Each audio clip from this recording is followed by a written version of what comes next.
Muito bem.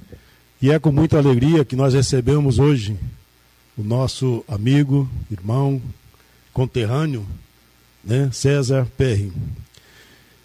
Autor de livros, foi presidente da USE intermunicipal, da USE estadual e também presidente da FEB, até março deste ano. E é com muita alegria que a gente recebe esse batalhador do movimento espírita. Mas antes, César, me permita uma reflexão, não uma homenagem, mas uma lembrança muito boa, porque a gente que eu digo, a nossa casa, talvez não tivesse outra oportunidade para agradecer a duas figuras importantíssimas para que a gente pudesse usufruir de tudo isso hoje, certamente. Eu me refiro a Dona Belks, né, e o nosso querido amigo Pedro Perry. E me explico. Há uns 12 anos atrás, mais ou menos, nós começamos a trabalhar nessa casa. E, por obra do destino, ou da tessitura, né, do tapete divino, nós, certa ocasião, aportamos numa reunião mediúnica de quarta-feira aqui, praticamente isolada da própria dinâmica da casa, onde a informação que se passava era: não é um grupo que nos pediu um espaço para esse trabalho da quarta-feira. Não era exatamente ligado ao trabalho comum da casa. E nesse grupo, cheguei e me deparei com essa figura maravilhosa que a gente aprendeu a amar, a respeitar, a Dona Belks. Nos acolheu e começamos a trabalhar ali, silenciosamente, sem alardes. E esse grupo de 10, 12 pessoas, aos pouquinhos se pôs a trabalhar com mais firmeza, com mais dedicação e começou a crescer. E em determinado momento a Dona Belks me convida para fazer a coordenação deste grupo, devido à sua saúde, né, à idade, estas dificuldades tão comuns. De princípio eu relutei, mas não há como não se dobrar diante de um convite tão confiante, né, no que a gente poderia fazer. E aí nós começamos, na mesma toada, no mesmo pique, a trabalhar também como coordenador daquele pequeno grupo. Neste grupo, integrando a equipe espiritual, trabalhava um espírito que muitas vezes eu, nas conversas, nos esclarecimentos de espíritos necessitados, eles agradeciam a esse espírito o socorro que receberam. Tratava-se do senhor Pedro Perry, marido, esposo da Dona Belks, que trabalhava na equipe espiritual como líder de uma das equipes socorristas, indo nos umbrais da vida, socorrendo e resgatando espíritos já em condições de serem socorridos. E trazidos aqui para as nossas reuniões, e aí, pela equipe espiritual e outras equipes, evidentemente, serem tratados, serem amparados. E esse pequeno trabalho cresceu. E hoje a gente pode dizer que aquele pequeno grupo é isso que o Centro Espírita Irmã Angélica é hoje.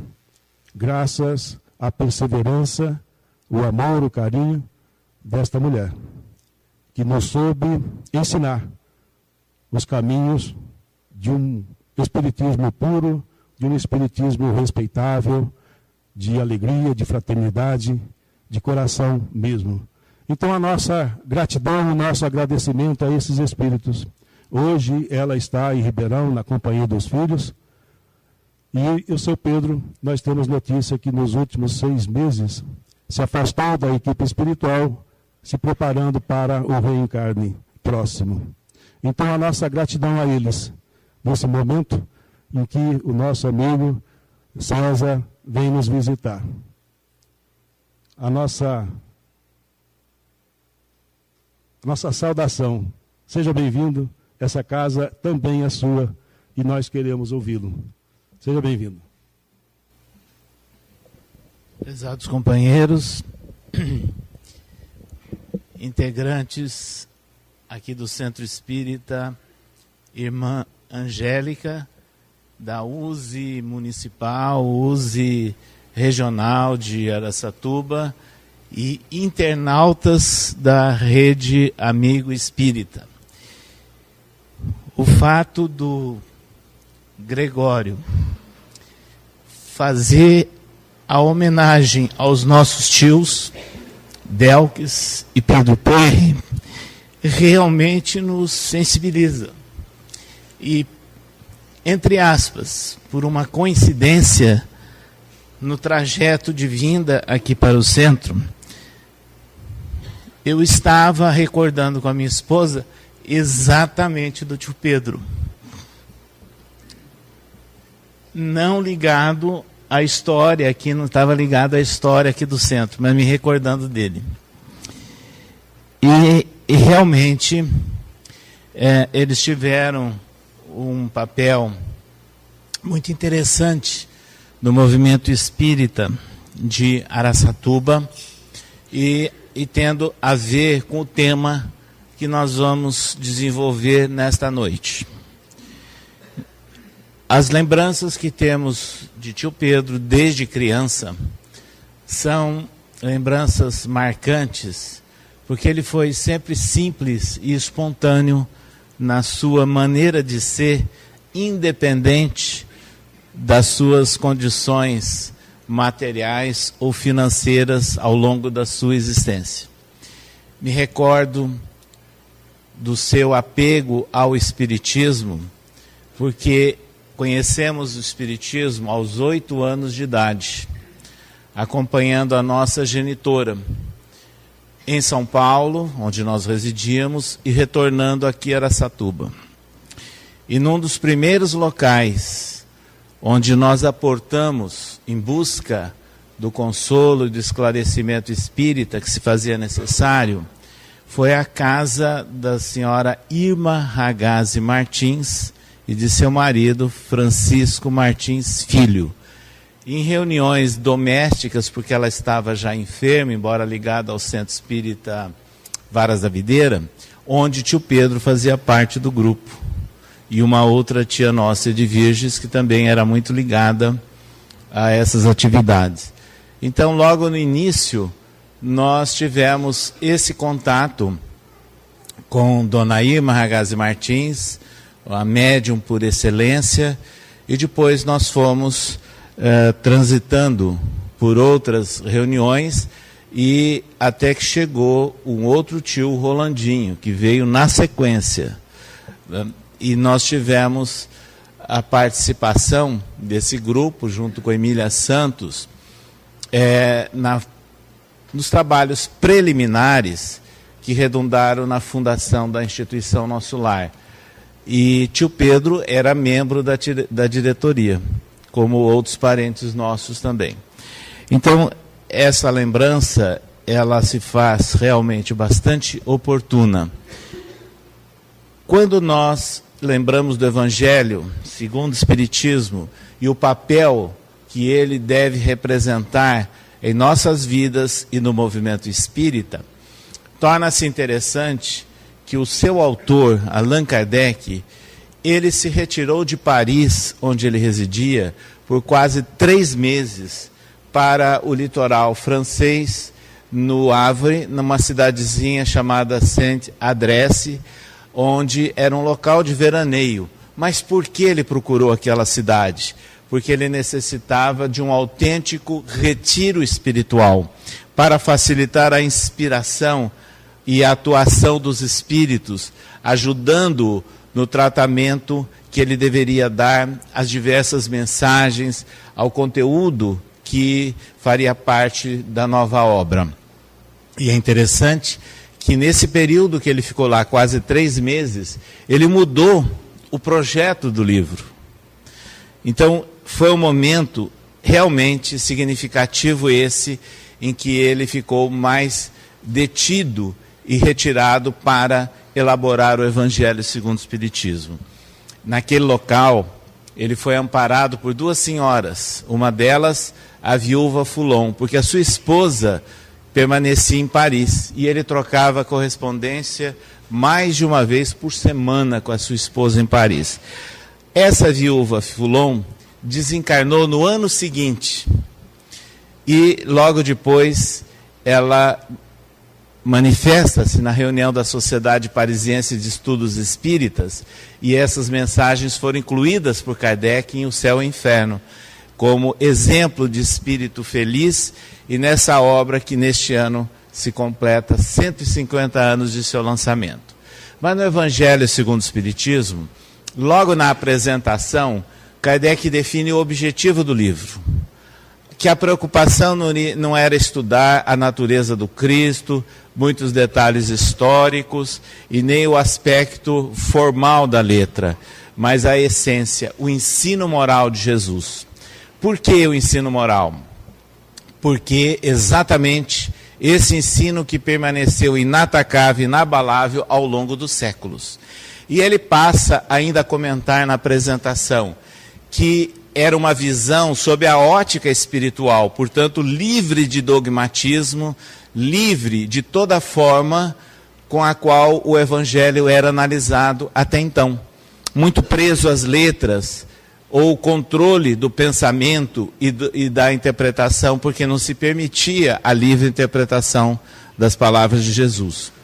Então, diz ele, essa visão, a partir da certeza da imortalidade da alma, é como se nós estivéssemos levantando a ponta de um véu. Então, e passamos a descortinar realmente a essência dos ensinos de Jesus. Allan Kardec prossegue na apresentação, dizendo que com o Espiritismo, com a visão espiritual, torna-se possível também a compreensão dos textos bíblicos, porque sem essa compreensão oferecida pelo Espiritismo, aquelas palavras se tornavam muitas vezes incompreensíveis, porque eram decoradas. Então, Allan Kardec passa a discorrer sobre versículos do Novo Testamento e às vezes alguma coisa do Velho Testamento, desde que relacionado, mas mostrando o aspecto prático, mostrando o aspecto para a aplicação da vida cotidiana, considerando que nós somos seres imortais. Essa essência do Evangelho de Jesus é da mais alta importância. Logo no primeiro capítulo, não vim destruir a lei. Allan Kardec comenta o Evangelho segundo o Espiritismo, que o Cristo deixou claro, porque ele era provocado pelos escribas e principalmente pelos fariseus, que queriam colocá-lo em contradição para eventualmente vir a ser condenado. E nessas condições, ele tinha todo o cuidado de repetir algumas palavras do Velho Testamento, da tradição judaica, mas trazendo uma visão diferenciada. Por isso é que ele dizia, ouvistes o que foi dito aos antigos, eu, porém, vos digo. Então, com isso, ele veio não derrogar a lei mosaica, não derrogar a tradição judaica, mas apresentar uma complementação e uma ampliação de visão. Por isso, no Novo Testamento, nós temos uma nova visão de Deus. Não mais a visão do Deus autoritário, um Deus agrícola, Senhor de exército, chamado Jeová, mas passa por toda uma transição e o Cristo vem nos trazer aquilo que João afirmou: Deus é amor. É a nova visão sobre Deus. E nessas condições, o Espiritismo começa a tratar do que seria a justiça divina. Se Deus é Pai de todos, misericordioso e bom, então nós temos que entender como se processa essa relação com o homem e qual é o nosso compromisso perante a sua lei. E é isso que é tratado em todo o Evangelho segundo o Espiritismo, como nessa mensagem de abertura que foi lida do capítulo Sede Perfeitos. Ora, o Evangelho segundo o Espiritismo chega num capítulo marcante, o Cristo Consolador. E é nesse instante que essa visão se amplia mais ainda, porque se nós tivemos a antecipação da vinda do Cristo pelos profetas, anunciando a sua chegada, e nós percebemos toda a mudança que representou de conceitos, que é o que foi lido aqui, amar ao próximo como a si mesmo, é importante que essa mensagem ela tenha por um fim consolador, esclarecedor, libertador. Daí a razão de Allan Kardec ter colocado um versículo que espelha dizeres do Cristo naquilo que foi chamada a última ceia. Eu partirei, mas não vos deixarei órfãos. No momento oportuno enviarei o Consolador, que restabelecerá a verdade e vos ensinará mais alguma coisa. É o papel do Espiritismo em nossos dias. E quando nós vemos esse papel exercido pelo Espiritismo de ampliar horizontes, de esclarecer, de orientar e de consolar, aí vem uma pergunta: a quem nos dirigimos? Como nos dirigimos? Qual é o nosso público-alvo? Como isso deve ser feito? E aí tem a visão individual, que é da busca do aperfeiçoamento, da melhoria individual através de uma reforma interior, baseando-nos nos parâmetros, nas recomendações do Cristo, e vem a consequência disso, quando nós temos um maior número de pessoas que colocam em prática a lei de Jesus, que espelha, na verdade, a lei maior de Deus, que é de todo o universo. Nessas condições, o Consolador prometido por Jesus, o Espiritismo, tem uma tarefa marcante a ser cumprida aqui na Terra. Qual seria essa tarefa? Se nós buscarmos na literatura psicográfica de Francisco Cândido Xavier, nós vamos encontrar os esclarecimentos mais belos e tocantes. A começar do livro Boa Nova, onde o espírito Humberto de Campos nos relata sobre alguns detalhes do entorno do Sermão da Montanha. Relata Humberto de Campos que certo dia Levi, que era o publicano, o coletor de impostos ali da região de Cafarnaum, havia chegado em sua casa e se sentiu assustado, porque no momento em que se tornou conhecido que ele tinha simpatias pelo Cristo, a sua casa começou a ser procurada por pessoas necessitadas, simples, que iam em busca de um apoio, de uma orientação, de uma medicação e de alimentos. E ao chegar na sua casa, ele se sentiu atemorizado com todas aquelas situações, com certo receio, e começou a dialogar com cada um deles. E na medida que ele ia identificando e conhecendo quem eram aquelas pessoas, a certo ponto ele tomou da palavra e de uma forma até agressiva disse: o que vocês pensam a respeito do reino de Deus? Vocês imaginam que você, um homem simples, sem recursos materiais, você, um homem sem família, você, um doente, você, um homem que errou muito, serão vocês que vão construir e vão participar desse reino de Deus? E ele criou um impacto negativo muito grande naquelas pessoas que ali se encontravam. E eles saíram de lá desalentados, comentando aquele choque que eles tiveram naquele instante. Dali a pouco, chega na casa de Levi o próprio Cristo, acompanhado de André. Chegam e começam a dialogar. E Levi leva ao conhecimento do Cristo sobre aquele diálogo inusitado, onde, de certa forma, ele distratou aquelas pessoas que o haviam procurado. Aí o Cristo, com muito cuidado, com muita cautela, sem afrontar e sem ser agressivo, começou a comentar do papel de cada uma das pessoas. E indagou: você acha que os poderosos do mundo virão ao encontro? Porque era esse o raciocínio de Levi, que a mensagem deveria ser depositada na responsabilidade dos homens que tinham poder no mundo, para facilitar a disseminação do evangelho, dos ensinos de Jesus. E o Cristo contra-argumentou: você acha que esse seria o caminho? Você imaginou a chegada de um grande general romano aqui em Cafarnaum, acompanhado dos seus exércitos, acompanhado também dos seus triunfos, dos estandartes, das conquistas, e trazendo também um séquito dos escravos que foram aprisionados com ele?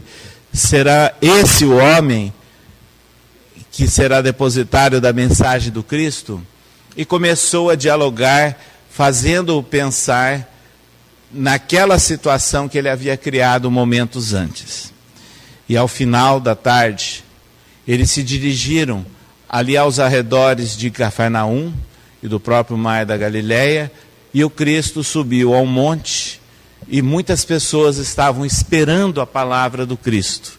E ao subir ao monte, ele proferiu as bem-aventuranças, chamando aqueles que são considerados sequiosos de justiça, sedentos de paz, os homens fracos, os mansos, os humildes.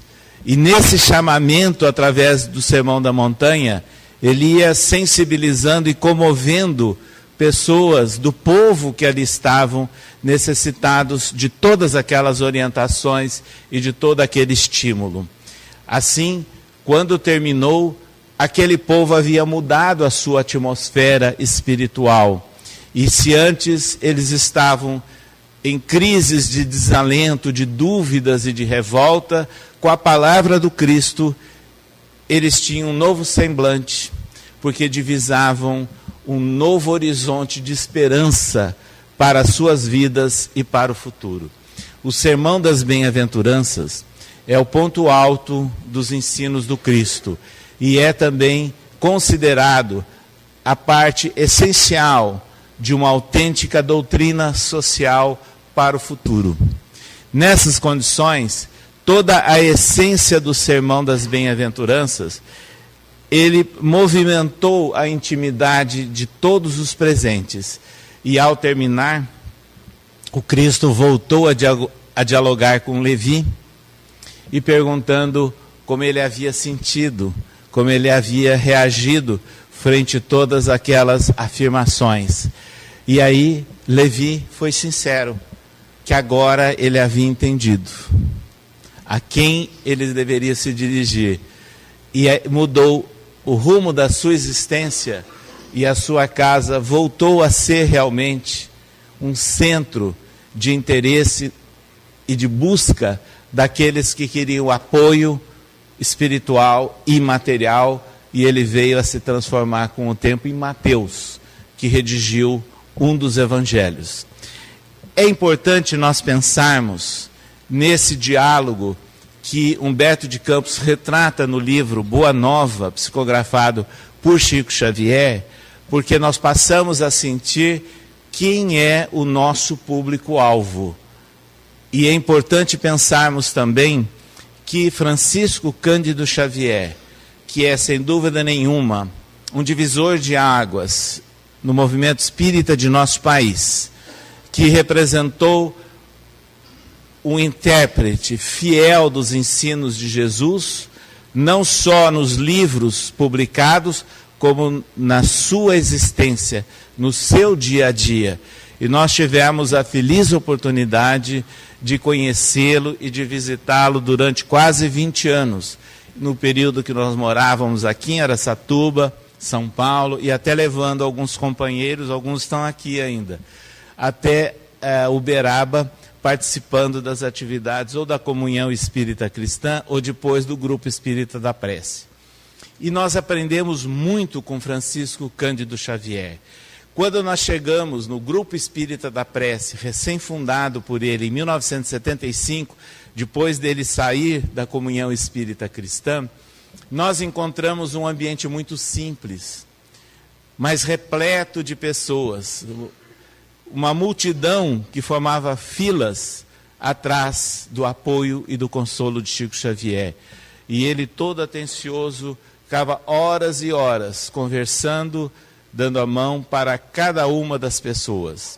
Nos seus diálogos ali e no bairro dos Pássaros Pretos, que era um bairro então socialmente carente, próximo àquele centro, todos os sábados ele atendia também multidão de pessoas, mas já com o apoio material além do espiritual. Qual era a preocupação de Chico Xavier? A leitura do Evangelho. Ele iniciava a reunião lendo uma página do Evangelho segundo o Espiritismo. Passava a palavra aos visitantes para que em poucos minutos fizesse alguns comentários e depois ele as encerrava. E numa dessas vezes que nós estivemos em Uberaba e que nós registramos inclusive num livro nosso, Chico Xavier, o Homem e a Obra, ele abriu a página A Paciência. Leu, começando por aquela frase bastante repetida sobre a paciência, né, que é uma bênção que Deus, a dor é uma bênção que Deus envia aos seus eleitos. E o Chico comentou aquilo no final, depois das várias apresentações, lembrando um fato do passado. Quando ele era jovem, ele leu aquela página, a paciência, e não a entendeu. E ficou pensando assim, mas que contraste, como é que Deus envia dor para os seus eleitos? E ele não conseguia entender isso. Perguntou a Emmanuel, aos espíritos, e eles não responderam. Passado algum tempo, Chico Xavier era funcionário da Fazenda Modelo, que era uma dependência do Ministério da Agricultura. E nessas condições, ele visitava preliminarmente a montagem das exposições, da abertura das exposições de gado no Triângulo Mineiro, parte de Minas Gerais e até na região mogiana do estado de São Paulo, visando os seus preparativos. E ele estava numa dessas exposições sendo montadas quando ele chega e vê o gado que é trazido. E esse gado que é exposto e que naquela época havia premiações, inclusive, né, para o proprietário do gado selecionado, ele via o ritual que passava o gado. A limpeza, o banho, inclusive com escovas de aço. O gado vinha marcado a ferro com as iniciais do proprietário, vacinas e coisas mais. E o Chico, como era muito sensível, ele se condoía com todas essas cenas, porque é como se ele sentisse a dor do animal perante todos aqueles fatos. E ele estava andando pela exposição, vendo tudo isso, e de repente Emmanuel apareceu a ele e disse: Chico, você lembra que você não conseguia entender um trecho do Evangelho? Que a dor é uma bênção que Deus envia para seus eleitos? Veja o que está acontecendo aqui. Esses animais são os escolhidos. Eles são os melhores da exposição, mas eles são obrigados a passar por toda uma fieira de situações que podem levar ao sofrimento deles. Então, é exatamente assim que acontece com as pessoas. Aqueles que são os escolhidos são testados, são provados na vida, no dia a dia. E isso aconteceu com Chico Xavier. Nesse mesmo bairro onde ele fazia os seus diálogos, os seus atendimentos, e ele pedia sempre que nós ficássemos próximos a ele para escutarmos. Ele estava atendendo assim numa mesa e com uma fila enorme de pessoas muito simples e carentes. E Chico disse para o amigo, seu Iker Batista, que é quem dirigia e dava suporte às reuniões, quando viu se aproximar um senhor moreno, com um filho no colo, outro pela mão, outro atrás, e vira Chico e fala para o seu Iker: para esse nós vamos dar um dinheirinho a mais. Porque o Chico dava pão, dava alimentos, né, roupas, e dava também dinheiro para alguns, quando ele sentia necessidade. Aí ele virou para nós que estávamos próximos e outros e disse: esse aqui é pai e mãe ao mesmo tempo. Então nós entendemos a situação. No outro dia, veio uma pessoa se queixando ao Chico: olha, Chico, eu não aguento mais, tanto problema, tanto sofrimento. E o Chico ouvindo. Quando a pessoa terminou de falar, ele disse assim: olha, minha irmã, eu perdi minha mãe aos 5 anos de idade. Sofri garfadas das mãos de minha madrinha. Tive um olho doente precocemente, problemas de pulmão, fiquei cego de um olho e trato a outra continuadamente até hoje. Sofri 2 cirurgias médicas e há pouco tempo sofri um infarte. Então, eu não tenho privilégio nenhum. Nós todos estamos sujeitos a problemas e depende de nós superarmos e suplantarmos todas essas situações. E passou então a dar uma mensagem de ânimo, de estímulo e ao mesmo tempo de fé e de otimismo para aquela senhora. Relacionado, portanto, com o fato do comentário da mensagem A Paciência do Evangelho segundo o Espiritismo. Mas em todas essas circunstâncias, o importante que nós sempre percebemos é a atenção que ele sempre dava às pessoas, independente de faixa socioeconômica, independente de quem fosse a pessoa, ele ouvia e atendia a todos. Ele estava colocando em prática realmente o Evangelho de Jesus dentro dessa ótica trazida pela doutrina espírita. E isso nos marcou profundamente, porque se na época nós ficávamos a pensar se esse seria o caminho, hoje nós não temos dúvida nenhuma, porque aquilo que subsiste é a ação, é a prática, e não necessariamente pela pessoa ter sido famosa por isso ou por aquilo, ou por ter feito essa ou aquela obra grandiosa, mas é o conjunto da sua vida, da sua trajetória, com a sua dedicação e a demonstração de efetivo amor ao próximo. Pois bem, se nós estamos lembrando essas situações, chega um instante em que nós temos que meditar em nossos dias. O Espiritismo é depositário de uma mensagem do Evangelho de Jesus, com uma ótica extremamente ampliada e altamente necessária para o mundo que nós estamos vivendo. É o momento que nós estamos atravessando dos mais complexos e que vai simplesmente se agudizar daqui para frente em todos os sentidos. É por isso que o Evangelho está sendo trazido de uma forma mais ampla, para nos dar força, nos dar orientação, nos apontar rumos frente a problemas de toda sorte que acontecem e acontecerão aqui e acolá. Então o Espiritismo é o Consolador prometido e ele está no momento exato para cumprir o seu papel, mas depende de nós encarnados. E é nessa hora que nós devemos pensar qual é o efetivo papel dos espíritas e do movimento espírita e do centro espírita. Sem dúvida nenhuma, começando pelo acolhimento das pessoas que chegam a casa, dando atenção, fraternidade às pessoas, mesmo nos chamados atendimentos fraternos, que eles não sejam mecânicos, um mero interrogatório e anotação de dados em fichas. A lei é da fraternidade, para aprendermos a ouvir o que a pessoa está querendo dizer. É importante, além do acolhimento, levarmos a palavra de consolo no centro espírita. Nós não estamos aqui para dar ordens, aterrorizar, falar em punições, nada disso.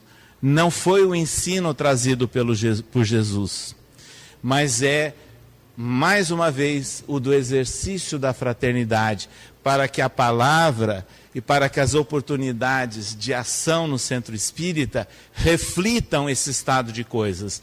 É o momento de se esclarecer, considerando que nós somos seres espirituais reencarnados.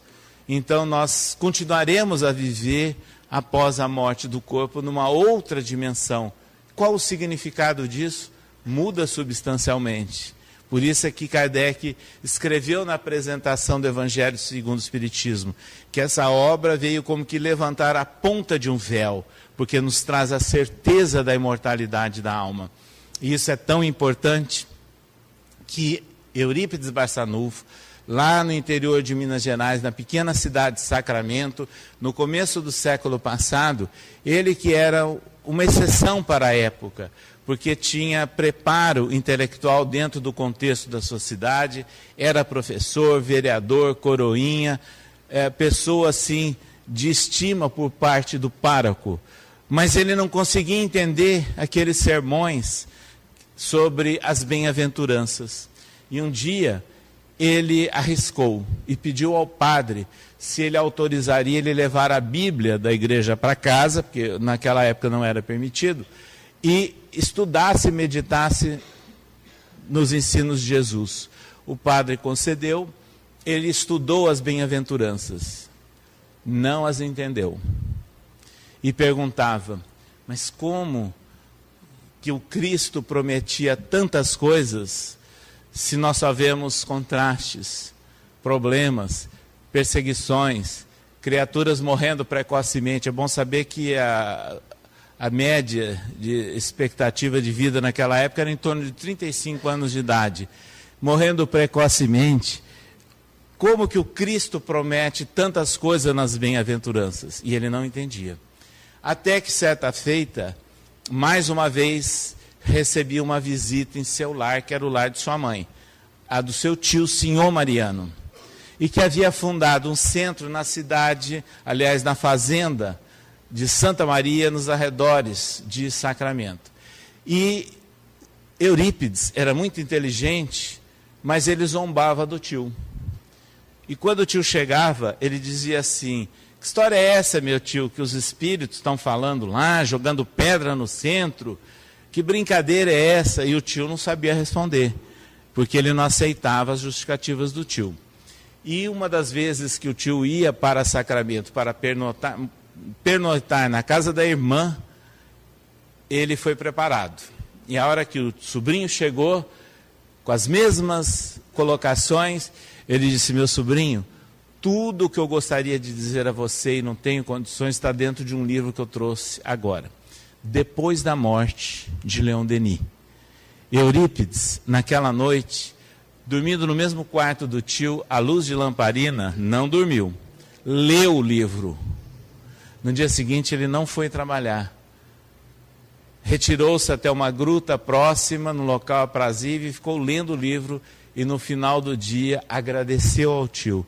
Finalmente eu compreendi a grandiosidade de Deus e de sua criação.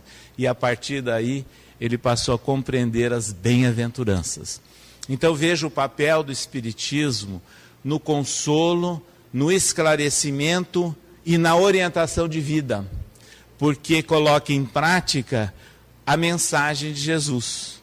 E se o ensino moral de Jesus é colocado em prática, nós não precisaríamos no Brasil de uma Constituição tão longa, com tantos artigos, tanta jurisprudência, nada disso. Tudo se restringiria a uma legislação tão pequena, que seria de complementação a algumas informações mais detalhadas do que significa amar ao próximo como a si mesmo e respeitar ao próximo e a diversidade do próximo. Então, o Espiritismo, ele traz o Evangelho de Jesus aos nossos dias.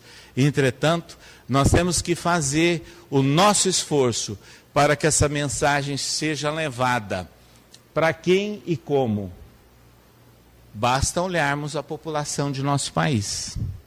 Muita gente não gosta dessa afirmação, que boa parte da população brasileira é pobre, sim. Passa dificuldades. Isso não é discurso político de campanha, porque não traz votos. Mas é a realidade. A base da pirâmide social do Brasil é muito ampla, com grandes carências educacionais, sociais em geral, inclusive econômica. Então nós temos que pensar na população. Quando o IBGE nos mostra que a faixa socioeconômica do espírita é tão elevada em nosso país, a média, que é comparável ao dos judeus e ao dos católicos praticantes, não é uma boa notícia para nós, porque nos mostra que o espiritismo está sendo espalhado e encontra guarida, eu diria, quase que numa elite. E a boa parte da população, como é que fica? Não tem espiritismo. Basta nós prestarmos atenção nas cidades. Quantos centros espíritas nós temos nas periferias, nas vilas, nas fazendas? Então, são fatos que nós temos que começar a meditar e fazermos com que a mensagem espírita de esclarecimento ampliado do Evangelho se dissemine, se espraie por todas as faixas sociais, por todas as condições do povo brasileiro. Mas para isso nós temos que aprender um novo diálogo, que é o diálogo da simplicidade e da objetividade. E às vezes é complicado falar simples, porque é mais fácil falarmos palavras empoladas, cheias de adjetivação, e a pessoa sai daqui dizendo: puxa, o fulano falou tão bonito, mas eu não entendi nada. Não é isso que nos interessa. Nos interessa é a objetividade e de se chegar no coração das pessoas.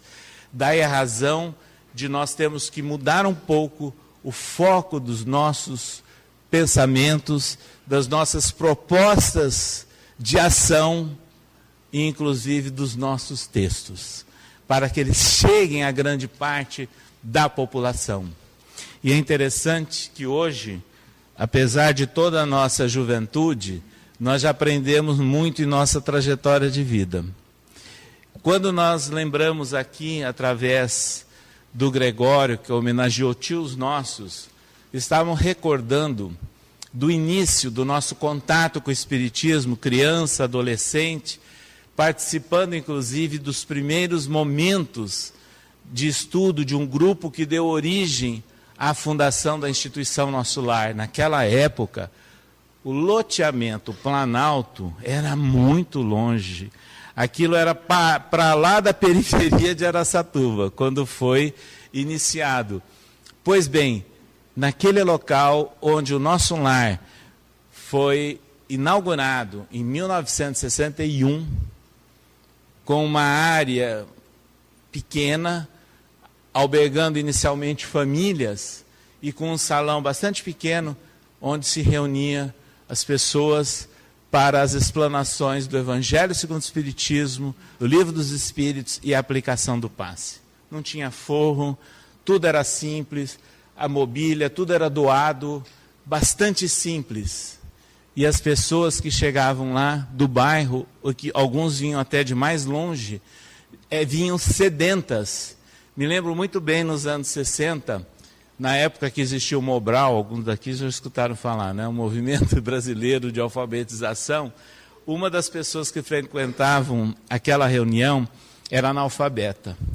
Mas ela ficou tão entusiasmada com todas aquelas informações, ela disse assim: eu vou fazer o Mobral porque eu quero ler esse livro. E fez, e leu o Evangelho segundo o Espiritismo. Então, é interessante essa visão do contato com pessoas simples, até ingênuas às vezes, mas sinceras, que estão com o coração aberto para receber uma mensagem, um apoio para as suas existências. Depois, além desse contato inicial na instituição Nosso Lar, isso há mais de 50 anos, nós conhecemos o trabalho de Chico Xavier, que nós já citamos, conhecemos o trabalho de Langerton Neves, num sítio nos arredores ali de Peirópolis, uma cidadezinha pequenina perto de Uberaba, onde ele fazia manipulações de medicamentos fitoterápicos, mas ele dava atendimento a chamados doentes mentais, onde ele fazia uma reunião extremamente simples também de tocar as pessoas pelo evangelho, pelo sentimento e com passe. No ambiente rural, nós tivemos a oportunidade de conhecer a própria fazenda de Santa Maria, nos arredores ali de Sacramento, onde o tio de Eurípides havia fundado um centro no ano de 1901. E muitas outras oportunidades pelo Brasil afora. Ao longo das nossas atividades, nós tivemos a felicidade, e talvez isso seja uma grande responsabilidade, de conhecer todos os estados do Brasil, não só as capitais, como algumas cidades do interior. E aí é que nós sentimos a diferença. E vamos sentindo a diversidade do Brasil continental, as necessidades do movimento espírita, as necessidades do frequentador dos diversos tipos ou níveis de população que frequentam os centros espíritas de nosso país. E não podemos nos esquecer que no ano de 2009, ao visitarmos a Federação Espírita Amazonense, eles insistiram e montaram um programa para nós muito diferente. Visitar um grupo espírita em Manaquiri. O que representa isso? Imagina se você sair do Rio Negro, em Manaus, num barco pequeno, né, que cabe no máximo 15 pessoas, chega até o momento em que deságua o Rio Solimões, entra pelo Rio Solimões, entra depois naquele igarapé e chega 2 horas depois de navegação nessa cidadezinha chamada Manaquiri. O grupo espírita que estava nos esperando lá era, na verdade, um tipo de chapéu de índio, quer dizer, uma choupana. Não tinha alvenaria nenhuma, tudo aberto ao lado, sem luz elétrica, sem energia. E naquele dia, como eles iam receber um visitante, eles acenderam uma fogueira bem próxima ali para iluminar. Então nós falamos a luz de fogueira. A hora que terminou a reunião, aquele povo que estava ali presente ia saindo por aqueles caminhos escuros, algum no meio da mata, próximo de um riozinho. Então vejam, são situações de extrema simplicidade, mas mostra o interesse, a dedicação do povo que está sedento de informações evangélicas. Imagina se nós chegássemos lá, levando o projetor, dependendo de uma série de circunstâncias, o que nós íamos fazer? Então, é o instante em que, de repente, a gente se sente assim meio desmontado, porque você tem que falar da forma mais simples possível, selecionando palavras e o raciocínio mais simples para poder tocar nesses corações. No ano passado, junto com a nossa esposa, nós estivemos participando do 4º Congresso Espírita da Guatemala, na América Central. Esse congresso não foi realizado na capital. Foi realizado no alto das montanhas, que eles chamam de altiplanos guatemaltecos. É uma viagem de carro de 2 horas e meia subindo. Da cidade da Guatemala você vai subindo, passando por vários vulcões, quase todos eles ativos. Não quer dizer que estivessem tremendo naquela hora, mas todos eles ativos. Então você vai subindo e chegamos na cidade de São Marcos. O congresso, muito diferente daquilo que nós estamos acostumados a ver em nosso país. Porque a cidade de São Marcos está lá no alto. E as pessoas chegavam a pé, algumas de ônibus, trazendo a família, vindo de montanhas próximas, mais altas até, vivendo em pequenos sítios, e vinham com aquelas roupas típicas, as crianças presas nas costas das mães com aqueles tipo de um chale todo colorido, que você já deve ter visto. E quando eles chegavam no ambiente do congresso, e nós vimos aquele grupo de pessoas de origem indígena, simples, mas nós ficamos muito tocados, porque o congresso que falava em educação moral e espiritual, eles ficaram ali presentes, junto com seus filhos, durante todo o tempo, no maior exemplo de paciência e de disciplina que é raro a gente ver. Os filhos ficarem quietinhos ao lado dos pais. E ficaram ali todo o tempo. Os filhos participando de atividades literomusicais. E quem eram eles? Indígenas, nativos daquela região, descendentes dos maias. Mas os maias trazem na sua origem, na sua ancestralidade, o culto aos mortos. Então, eles traziam já a tradição da relação com os espíritos, daí o interesse deles pelo espiritismo. E que mensagem que tem que levar desse povo? A mais simples de otimismo e positivamente a eles. Quando eles vinham conversar conosco, vocês não imaginam o respeito deles ao conversar conosco. E a gente sentia assim meio atemorizado, pensando, será que eles estão achando que nós somos semideuses? Porque é uma reação estranha que nos vem à mente naquele momento. Mas é esse impacto que se torna necessário e se torna extremamente importante para nós meditarmos em como levar o Evangelho a todas as faixas sociais e de uma forma simples.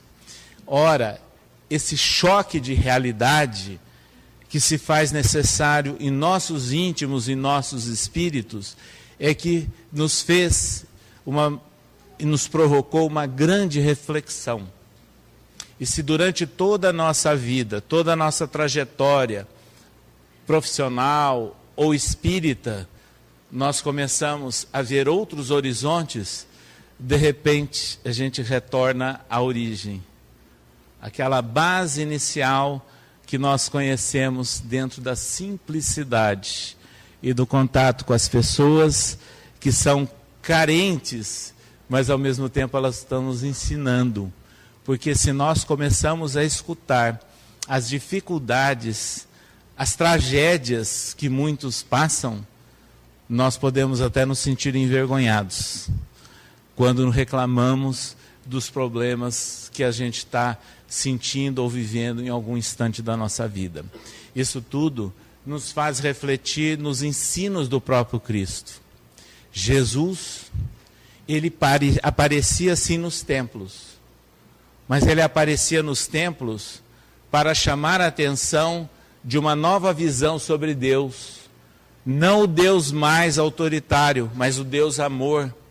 E em muitos casos, ele deixando uma mensagem até enérgica para evitar a presença dos vendilhões do templo, daqueles que cultivavam apenas o interesse da aparência e se vangloriavam do poder material que eles assumiam na condição de lideranças espirituais.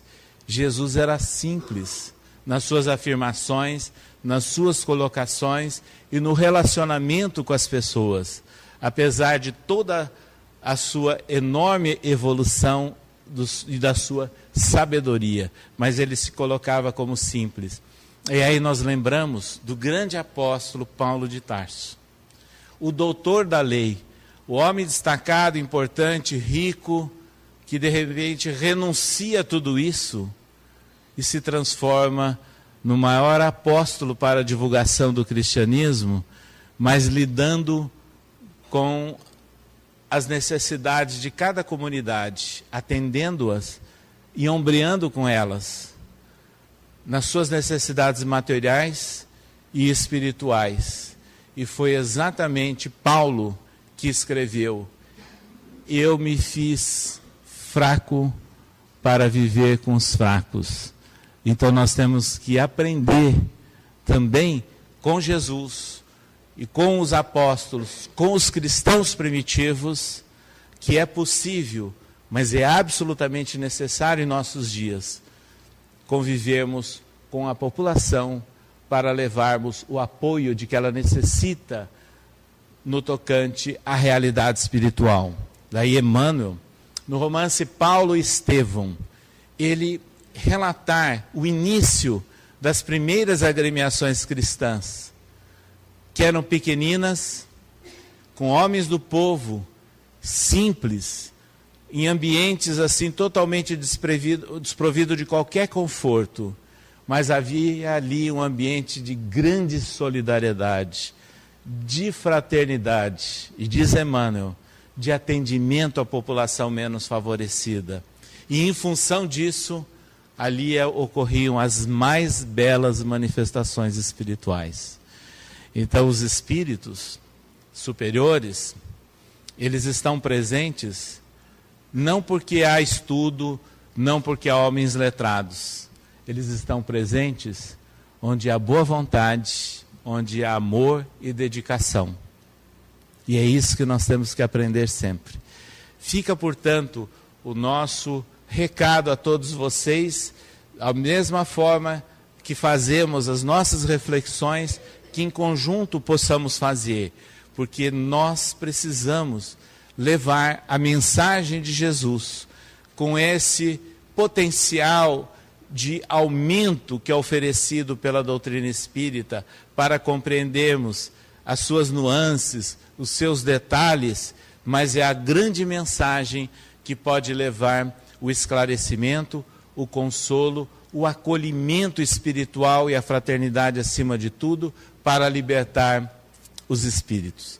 Disse-nos Emmanuel, os homens esperam pelo Cristo há 2000 anos e Ele também nos aguarda de igual tempo.